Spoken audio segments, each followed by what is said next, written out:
And okay.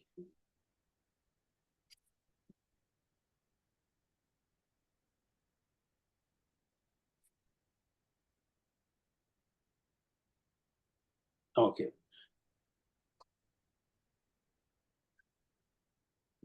Can you see everything? Yep. Okay. Well, let me see. I'm sorry.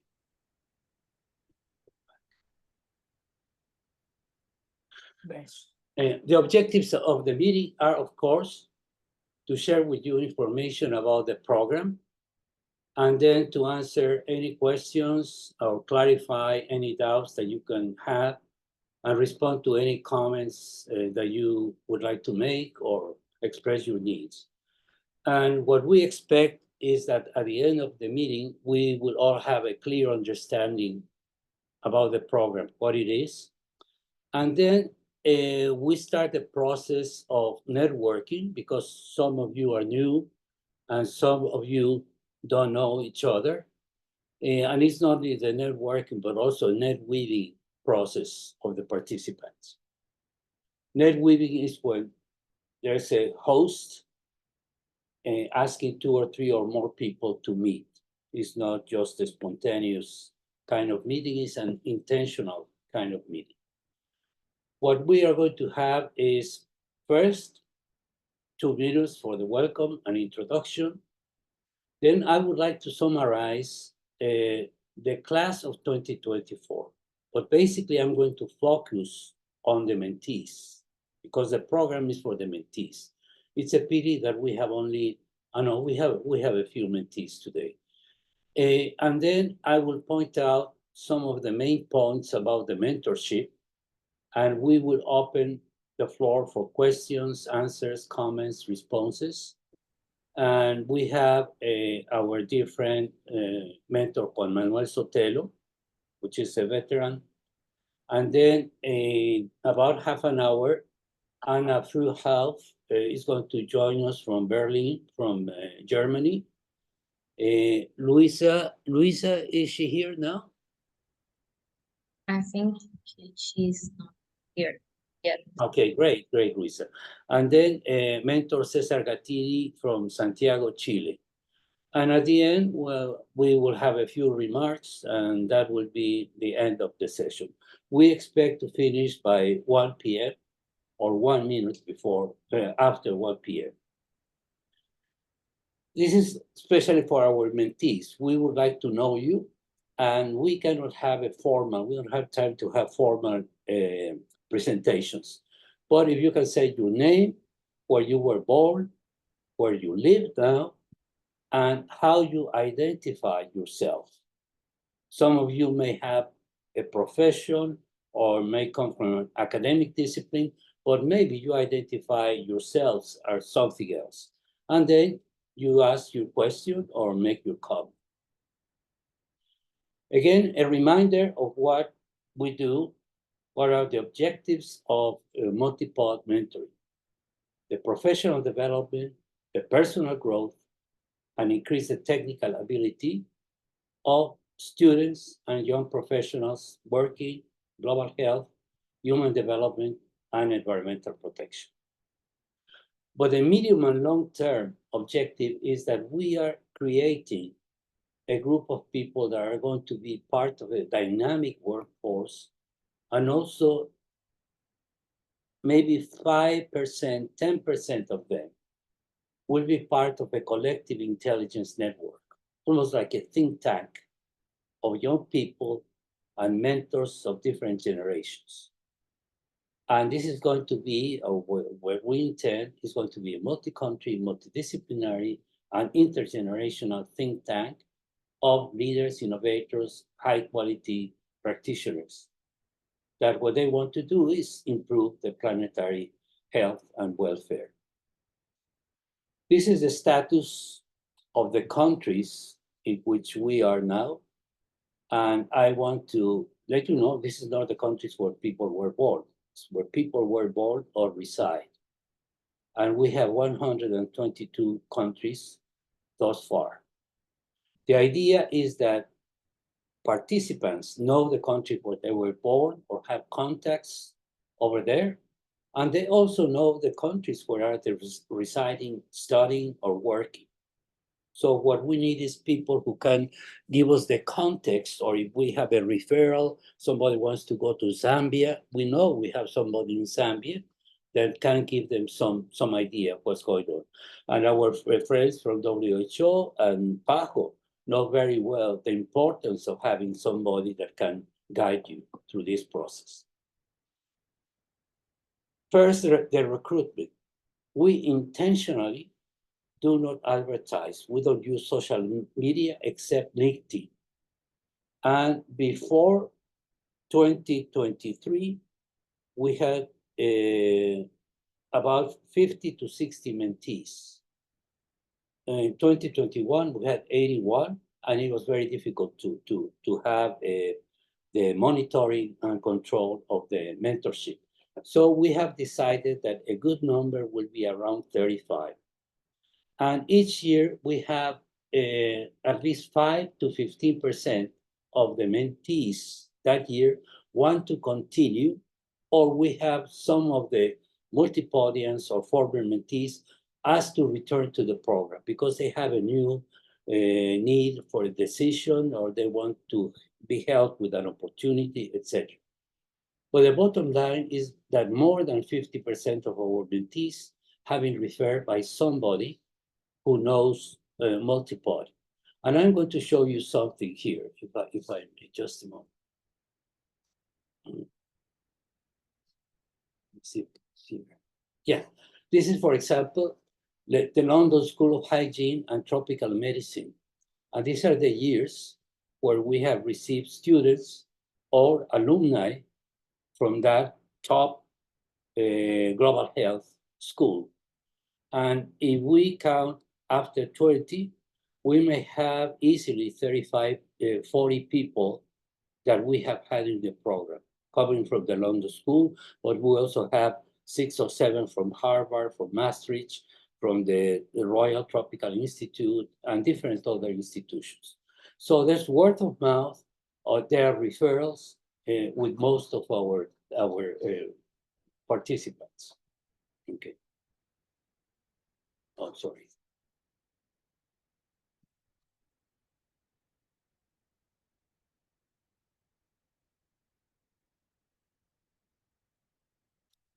And this is the gender distribution. Always the mentees, we have about 70% young women and 30% males. And that is because the way the health disciplines, medicine, and all the health disciplines are changing, we're having more and more women entering the fields.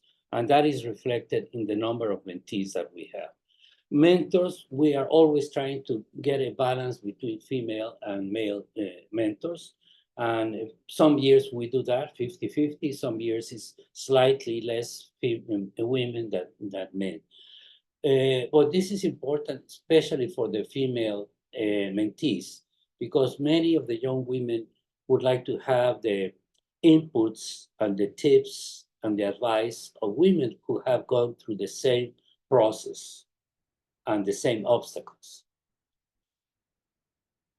There's almost an equal distribution between young professionals and students, and there are some who identify themselves as both.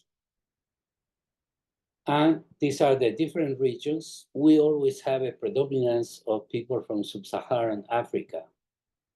And we are trying to get more people from Latin America and the Caribbean. And finally, we are beginning to succeed because we got some people from the University of Puebla, Las Americas in Puebla, Mexico. And so we have 8 this year. And this is important. We are very proud that we have more than 72 different languages, and that 95% or more are bilingual, and we have about 5% who are who know 4 or more languages.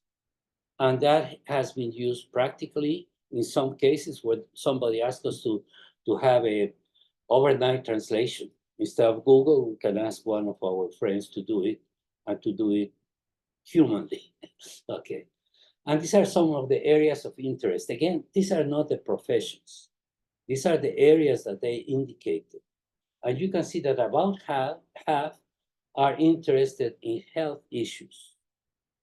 And this is important because some of them have a very specific focus, blindness, HIV, but some others have a more general idea of what they want: health security, surveillance, promotion. But I want to tell you that we are not an academic program. You are not going to teach your mentee epidemiology unless that's what the mentee asks.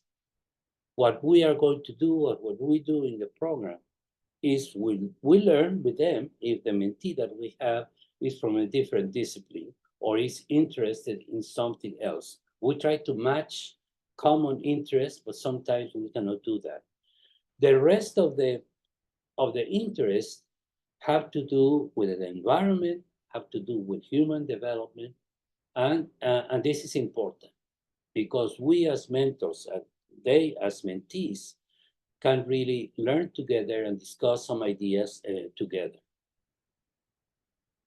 And these are the goals that they have. Most of them want to find a job in specific field, institution, country, or region. But the majority, slight majority, are still struggling, trying to find their pathways and opportunities. During my time, you decided to be a doctor and everything was preset for you. You knew the subjects you were going to take in school, how many years it was going to take. Now people go to college and university, and when they finish, many of them don't know what comes next. What am I going to do? Am I going to be an actress or an environmental engineer? That happened to one of my nieces at the University of the Americas. Write a paper or thesis, continue their education, or become more knowledgeable in a technical subject. And I want to tell you, when your mentor doesn't have that specialty and you require something very specific, let's say tuberculosis, etc., please let us know and let your mentor know, because we can refer you for one session to somebody who is an expert in that area, if that's what you need. We start the mentoring process before you join the program. You will have noticed that in the application, we ask you questions that perhaps they ask you when you enter university. But we want to know your values, and we want you to know your values, to uncover, discover, and articulate your values. And this, we did a survey in 2019, and number one was honesty. And of the characteristics people dislike are dishonesty. We didn't put all of them in order, but you can see that there is, and they're not from the same individuals, they're from everybody in this class. And you can see these are the qualities that you say you admire, and that I'm sure, absolutely sure, that's what you cherish and what you have. And this is what you are against. And then why do we ask you about the heart transplant? We ask you about that because we want to see how you can make decisions. And when somebody cannot make a decision, says, oh, I need a panel of scientists to tell me, an ethicist. No, my friend. Many times you have very little information and you have to make a decision. You say one, the other three will die, and you decide. And here you have almost the same. And what we're interested is in your arguments, why you decided to say, for example, the scientist who is on the verge of discovering a cure for Alzheimer's, and why do you want to save a 6-year-old very pretty? What if we have said very ugly girl? And here's you are testing yourself. You are testing yourself. Okay? And also, when is unfair fair or when is fair unfair? Women all over the world get less money for the same kind of job, and they're exploited. And some people say, oh, it's because their contracts are independent from each other. And the idea here is if the Anita goes to the owner of the factory and says, oh, I found out that Muro is making 50,000 Calabasi and I'm making only 35,000 for exactly the same job. We have the same experience and the same evaluations. And then the idea is, what is the argument that she can present to the owner to change the situation? How does the owner give as a counter argument, and then who wins at the end? And this is what this class decided. The owner wins in 62% of the cases. And some people say that both win-win. And some people who said that Anita won, well, my friends, they say in that country there are no labor regulations. And they say, oh no, she could go and consult with a lawyer. Sorry, my friends. There's no lawyer who can help. And this is really important. What about things that you really care about? Abortion, for example. You are against abortion. But then we ask you, what are the arguments for abortion? And see what happened. It's not exactly that, but death penalty, end of life policies, traditional versus modern farming, genetic manipulation, etc. Look at how important this is. 16 didn't change their viewpoint. 8% say, oh, I realized that there's another view. I hadn't thought about this. I hadn't thought about this situation. When they have to think about the arguments against their own arguments, it may change their mind. And some people started doubting. So they kept the door ajar. And that is important for tolerance, for acceptance of other viewpoints. You can remain with the same principles and with the same ideas. You have to at least to understand what other people think.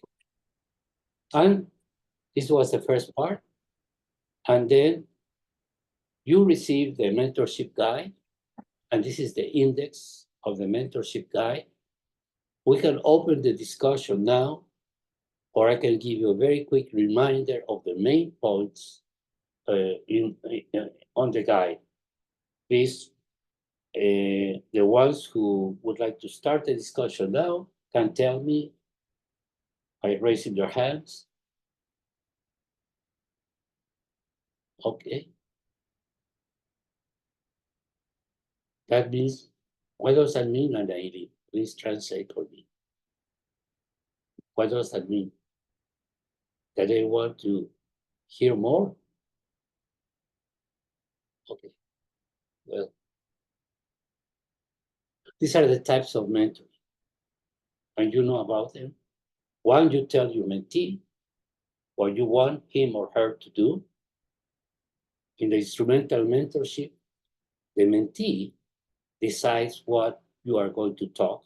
And some mentees may feel unsure about this. Say, I don't know how to make an agenda, etc. Doesn't matter. The mentor will help you to figure out what is what you want to discuss. But we try to encourage these two types of mentorship, the instrumental and the developmental. This is a more organic type of mentorship. And what you are trying here is to make the mentee uncover and discover their own talent, their own characteristics, their own qualities. And I'm always surprised a young lady with an IQ of 145 who still has doubts about joining an academic program. Oh, I'm an imposter, I'm not going to be accepted. Wow. So your mentor can tell you that. It's like a coach, it's like a teacher, but it's also an advisor and your friend. And these are the types of mentoring that we tried. Most of the people in the program choose a type of informal mentoring, just an interaction between mentor and mentee.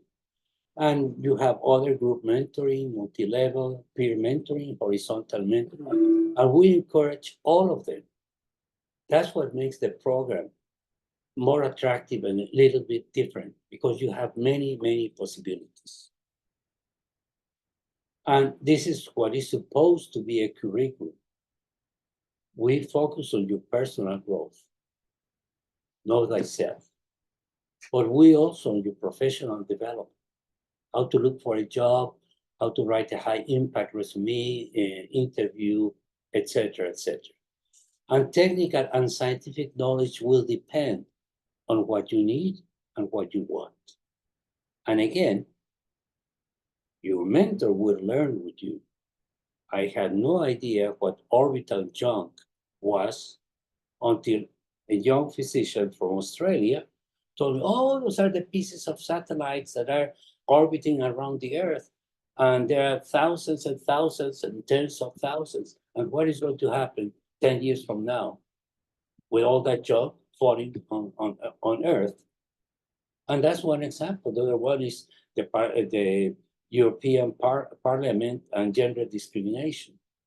Well, there are things that you can learn and you can teach your mentor, and your mentor can teach you many things that you had no idea that you wanted or needed to know.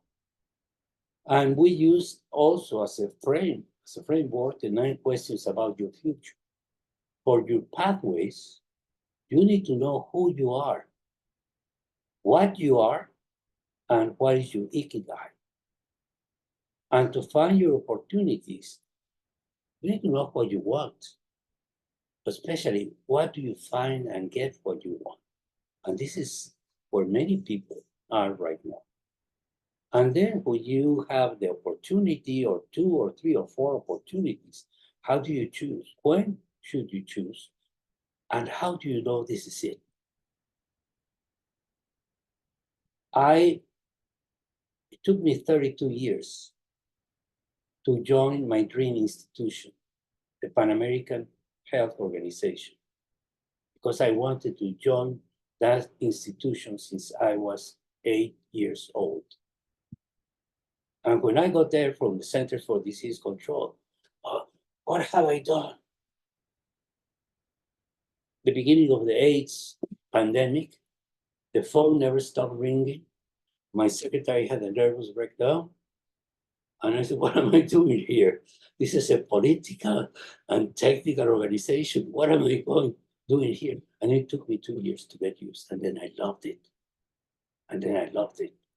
So this is important. And these are the 3 questions about your pathway, your opportunities, and your decisions. That's the part of MultiPOD. And here's the ikigai, the intersection between mission, vocation, passion, and profession. And you will discuss this with your mentor and see how you can find all of this. You may not be able to find them. It took me 70 years to find all of them. And the last one was my vocation. I didn't know that I was a mentor until 30 years after I started doing mentor. This is how to conduct a mentoring session. I'm not going to go over that. And here I come to the final part, which is the calendar for the first 3 months. Okay, we started the mentorship already. So we are having this webinar now and Monday. And then on the 14th, we send all the profiles of the mentors to the mentees, because we want to simulate what happens in real life. In real life, you as a mentee, as a young person, say, oh, it would be very nice. This person is really good, and I can learn from that person. So that's why we send them all, and they can choose 3. But don't spend too much time. Don't spend too much time trying to see. All of them are very good. All of them are very good. So choose 3, and in more than 80% of the cases, you will be assigned to one of them. Okay? And then by the 15th, you will know, well, that week you will know who's going to be your mentor.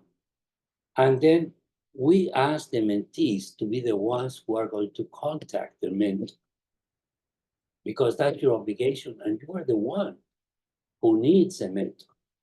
The mentors are all volunteers, and they are giving you their time, their intellectual energy, their empathy, their attention. So the least you can do is be proactive and contact them. And it's really important to have your 10 sessions in 9 months. Otherwise, you may not achieve your goals. I don't remember what we had on the 18th. I think it's a webinar and another one on the 16th. And I did, what did, we do monitoring at the beginning of May. By that time, you should have had at least one, preferably 2 sessions with your mentor.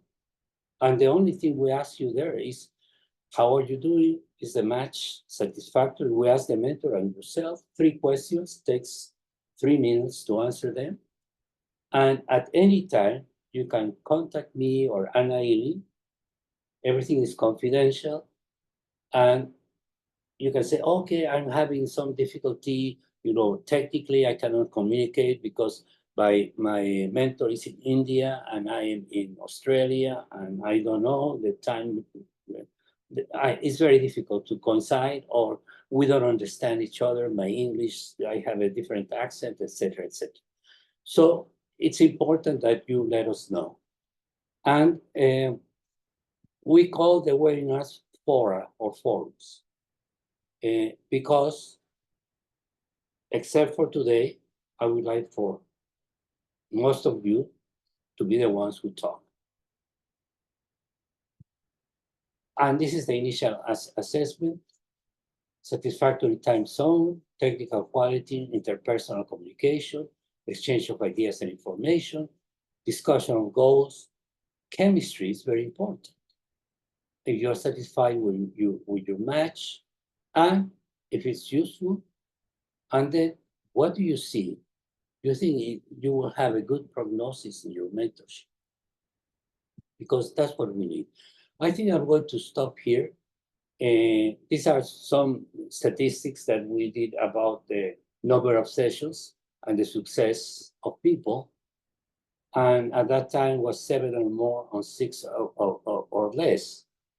And I'm really mad, and I get mad each and every year, because 2 of the requirements of the program are to have X number of sessions, and our mentees fail to have the number of sessions that we require.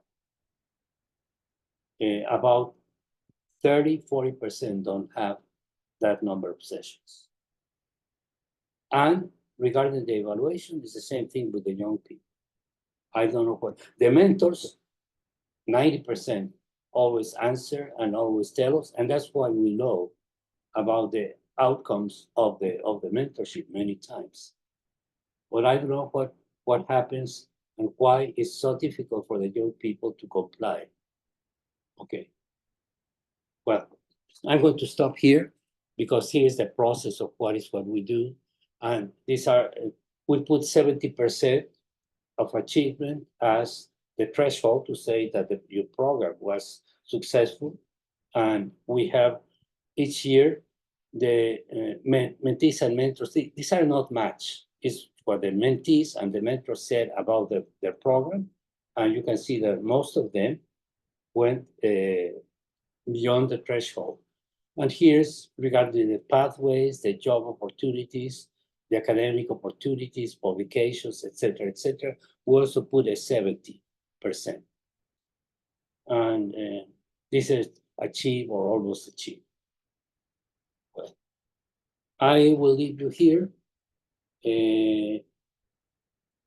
And you know what mentors do, because that's in the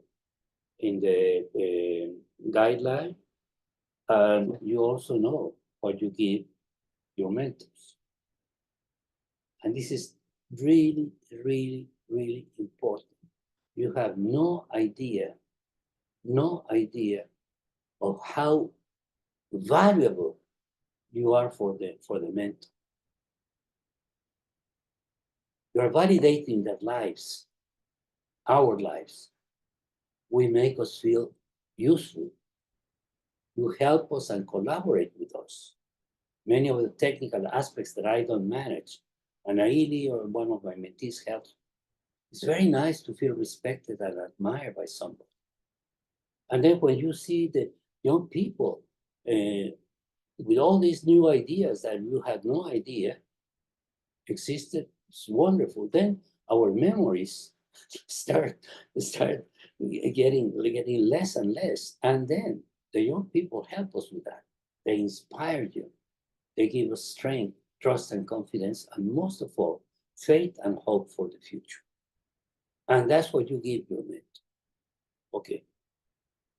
So I'm going to stop here and open the floor for discussion and questions. Please, and this is something I always ask my mentees to do. Ask questions. If you go to a big meeting, the people who ask questions are people like me, or people in their 40s or their 50s, usually men. They go and they say, oh, I like what you said, etc. I congratulate you. And then they make a comment. I'm the big guy, and I have done this, and I have done that. And then they ask a question, and they already know the answer, but they are showing how usually they know the answer, and they want to show off. Well, it's not who you know, young people. It's who knows you. So when you ask a question, people look at you, and if you say, "Oh, I'm from the university so and so," or I work with Professor so and so in that academic center, etc., people look at you, and then in the hallway you meet with the professor, and the professor already knows that you were the young woman who asked that question, so it's easier for you. So please make an effort. It's really difficult. Sometimes you need to write it down, but try to ask a question. People have to notice you. Otherwise, you will never be famous. And we want you to be famous and successful. Okay? Okay. So, Juan Manuel and Luisa and okay. I don't know if Anna is with us. Yes, I'm here. Hi. Anna, can we see you? Yes, I think I turned my camera on. Can you not? Oh, okay. Oh, Anna, good. Hey. See, first I'm going to ask Anna to tell us something because she has such a wonderful experience. Yeah. And please tell us very who you are, etc., and what happened to your life. Yes. Hi, everyone. I'm Anna. I was am a forever mentee with MultiPOD, but I mean, in theory, I was a mentee twice. Two very different experiences, but I think they demonstrate how amazing the program is. My first experience was in 2018, when I did my master's, and I wanted some additional technical support for my master's thesis because my supervisor was very busy and I had issues getting access to them. So I got quite a technical mentorship, which was mostly methods-based and feedback on the text I had written. Yeah, and then my second experience was more almost emotional to me, if I may say so myself, because I was basically contemplating what to me back then felt a really big career change. My master's I did in public health and epidemiology, and I realized that maybe I want to go back to school and study medicine, which in comparison to the US and Europe is not the normal way. Like people usually start at the age of 18. And I was already 25 back then. So it's a choice that made me really anxious. And yeah, I received a lot of support from MultiPOD in making that decision. And I did go back to school, and I'm really happy that I did.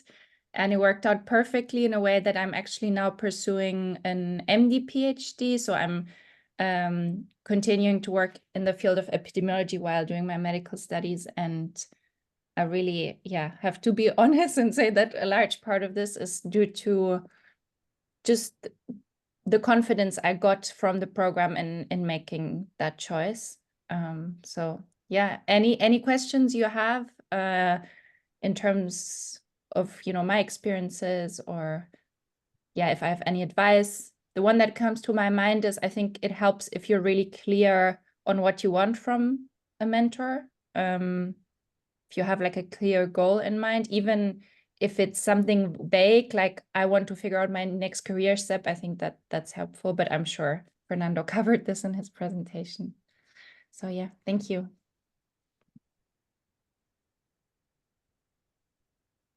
You better ask a question. This is your chance. This is your chance. And today is your first day, Anna? Yes, I'm doing an internship. Tell- Yes. Yeah. Where are you now, right now? Are you home now or? Yeah, I just got home, but I'm in Paris. I'm doing an internship in Paris in the Oh. hospital. Yeah. Okay, wonderful. Yeah. She studied at Charité, Yes. which is one of the best universities, where medical schools in the world, and of course in Germany. And very, very interesting that she worked in Sierra Leone. Yeah. And they really wanted her to stay in Sierra Leone because of the work she did there. And I don't know if the president offered her to be a citizen, or a minister of health.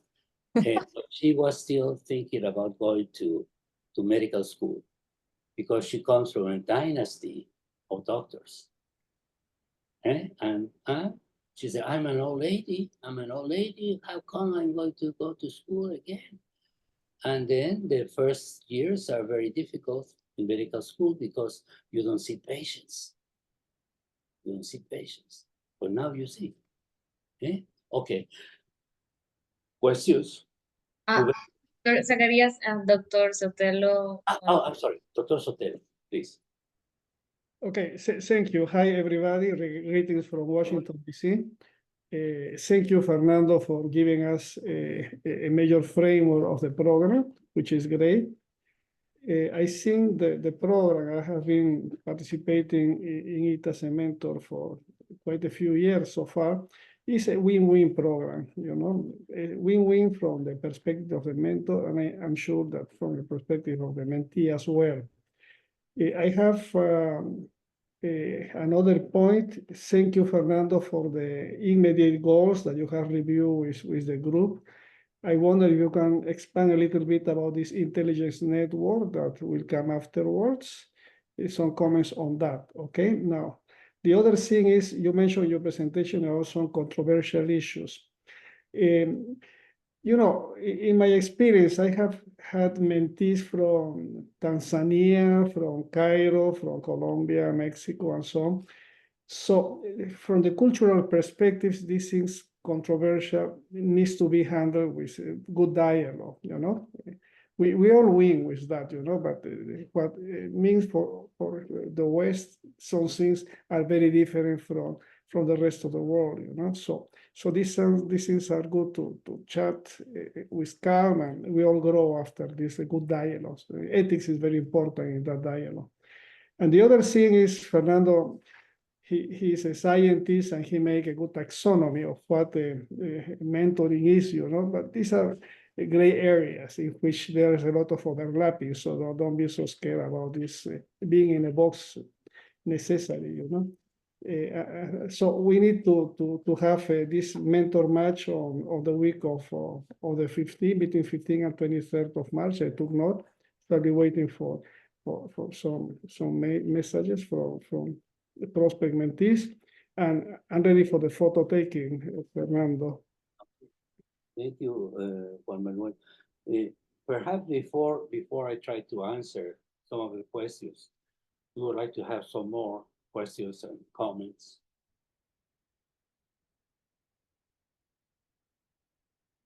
Dr. Fabio, yeah. He wants to speak. Okay. Hello, everyone, and thanks for the invitation. It's my first time to being a mentor in that program, the MultiPOD. And I'm very happy to be here because Fernando Zacarias was a mentor in my life. So there's a lot of my profession that starts with him. I didn't know that, my friend. Thank you very much. Thank you. I didn't know that.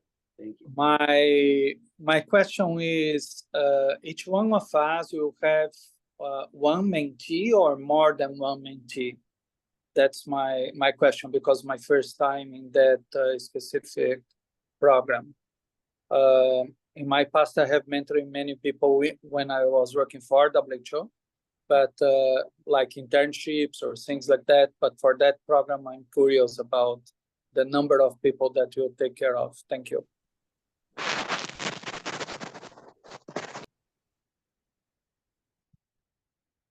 Okay.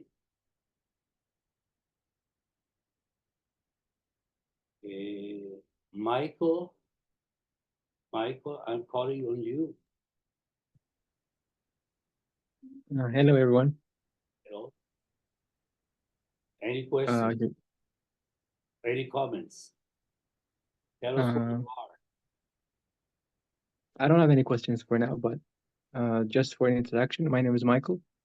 I'm a medical doctor from Ethiopia, and I aspire to be a radiologist and also a global health advocate. I'm very happy to be a part of this. This is my first time being a mentee in this, and I'm very excited to be here. Thank you. Michael, were you referred by Besa Bekele, or how did you find about the program? Yeah. I saw her post on LinkedIn, and that's how I found out about this program. You know, this is one of the examples. We had a very bright medical student in Addis Ababa, and she wanted to come to the US and study. And she was accepted at Johns Hopkins and George Washington, at both universities. And then she was my senior, and she was my senior. She was, oh yeah, I see, okay. And then now we have a group of about 5 people from Ethiopia. And that happened at one time with Germany after the meeting in Berlin. And thanks a lot for that, because we had wonderful people from Germany. And the same thing has happened with Serbia and Romania. We have about eight young ladies from Romania. And that's the way we get people into the program. And they continue to be in touch with each other. And trying to answer the question by Juan Manuel about the collective intelligence, perhaps, Ana, you can tell us about the experience. You remember when you started the group in Berlin about the collective intelligence? Yes, so we basically had the chance to all come together at the World Health Summit in 2019.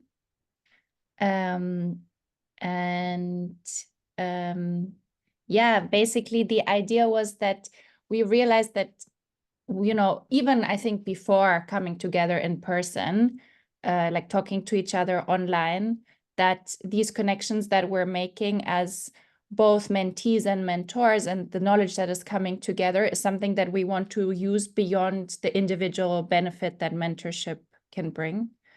And we want to use this knowledge and intelligence on a wider scale. So we decided while in Berlin, this idea was generated to kind of build a coalition to produce intelligence in some form or another. So back then we were thinking about policy papers and research I'm no longer actively involved, so I don't have any detail on what they're doing now, but maybe Fernando, you can share a bit more. But yeah, that was the initial idea. Now the president is Charlie Shang from China. And Yeah. she's now, she finally got accepted at the University of Cape Town in international development. It was her dream. And she's the president now, but they are trying to get more field projects instead of the policy papers. They're trying to be more practical, and they are doing that. I think they're starting some projects in Africa. So it's a group of young people doing that. But the idea with this collective intelligence is having several generations, not only the young people, but having like a consortium, I don't know, or a group of maybe 20, 30, 40 people who can meet and can discuss not problems, but issues. Some of the issues will be problems, and then offer some solutions. I wanted to ask Ruben to say something because I think Dr. Sotelo knows Ruben and Ruben knows Dr. Sotelo, but he comes from a different area, which is related to health, but specifically tell us, Ruben, what is what you do? Hi, everyone. I'm glad to be here. Thanks for the opportunity and thanks for the presentation. Yes, well, I live and I was born in Mexico City. I'm 27 years old and I consider myself as a young professional. I had the opportunity to work with Dr. Sotelo at the country office of the PAHU. I've been working there for like 3.5 years till now. And well, I have a question about the task or the questionnaire, specifically about the parts of where you have to decide who lives, because I didn't know if there was a right answer. I mean, I answered what I thought, what I analyzed, but I didn't know if there was something that could be a right answer. Well, besides I studied mechanical engineering, I have worked as as a social communication and information technology consultant. And well, I will I will be glad to share as much as I can. Thank you. No right answer. The important part is the arguments that you can make to support your decision. That's what is important. Okay. Some people say, no, we need to match, see if the donor, the heart matches with with the recipient. Well, that's not the point. It's only the information that you have. So you did fine. Eh? Your response was right. Okay. Mentor Jerry Collinborn, can you tell us something about what you do?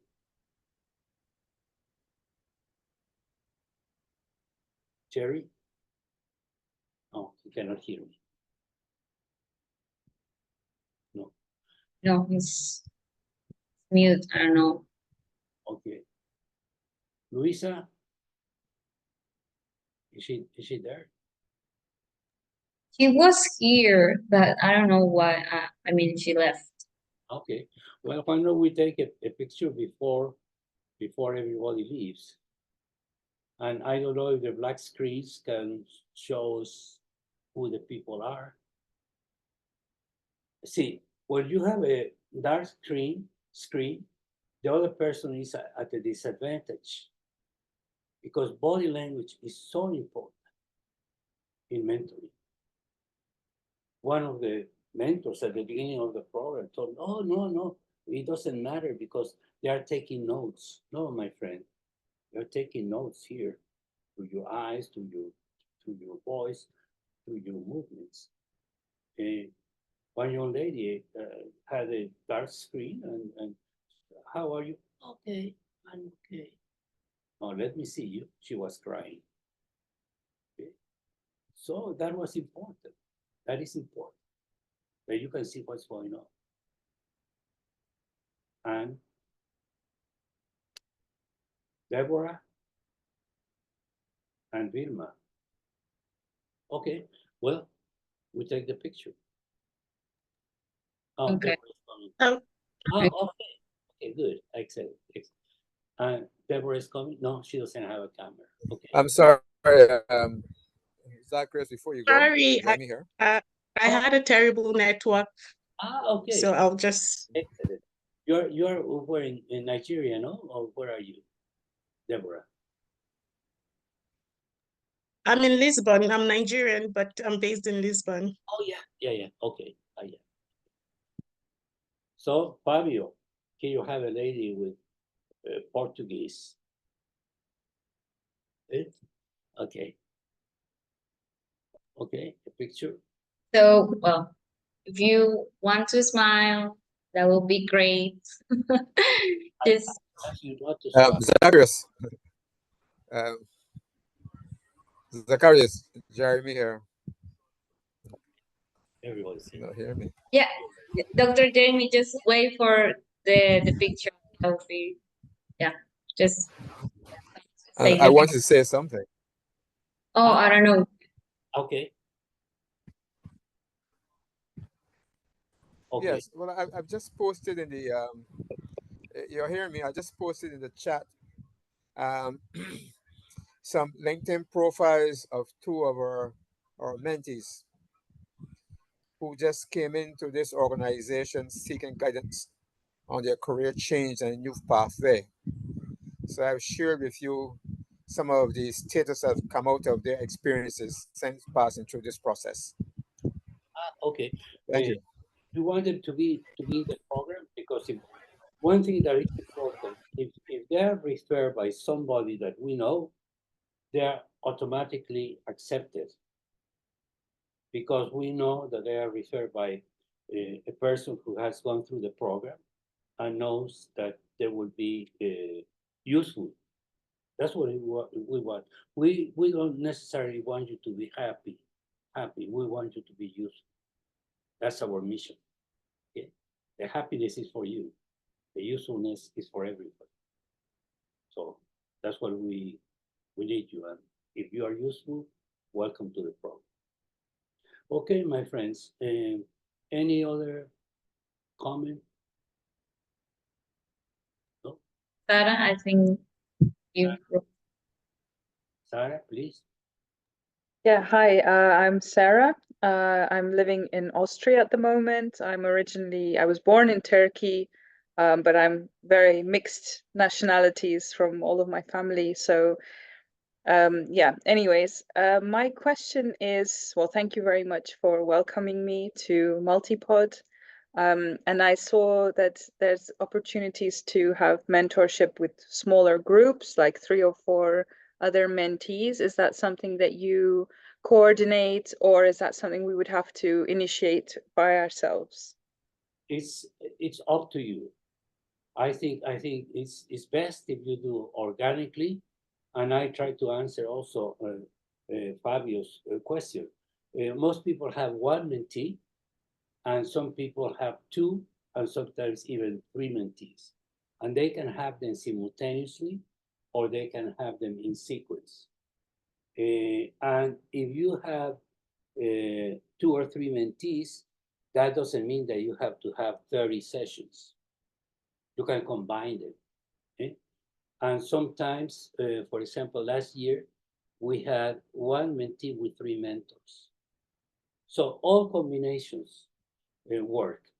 But the important part is you all are called main mentors. You are the main mentor, and other mentors can be advisors. And if you accept 2 mentees, welcome. Sometimes we have too many mentees, and I ask people, can you take another one? And sometimes in the middle of the program, one mentor cannot continue, and then the orphans are taken. The orphans, okay, are taken by somebody else. And in the first years, and it was too much, I ended sometimes with 8 or 10 mentees. But I do this full time, so it was okay. So, okay, my friends, if there's nothing else to do, I want to thank all of you for being with us, and especially Dr. Anna. And when you are free, you keep going to Sierra Leone, you keep helping them, or you're studying too much?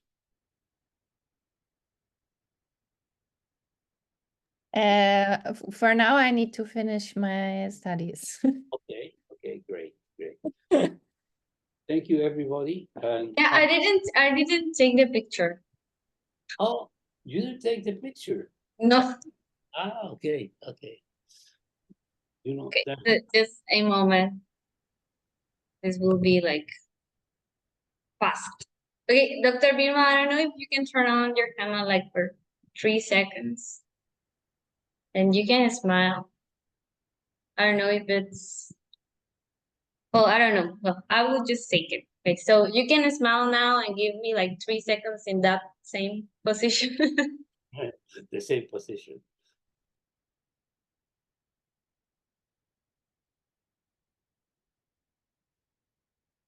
Yep.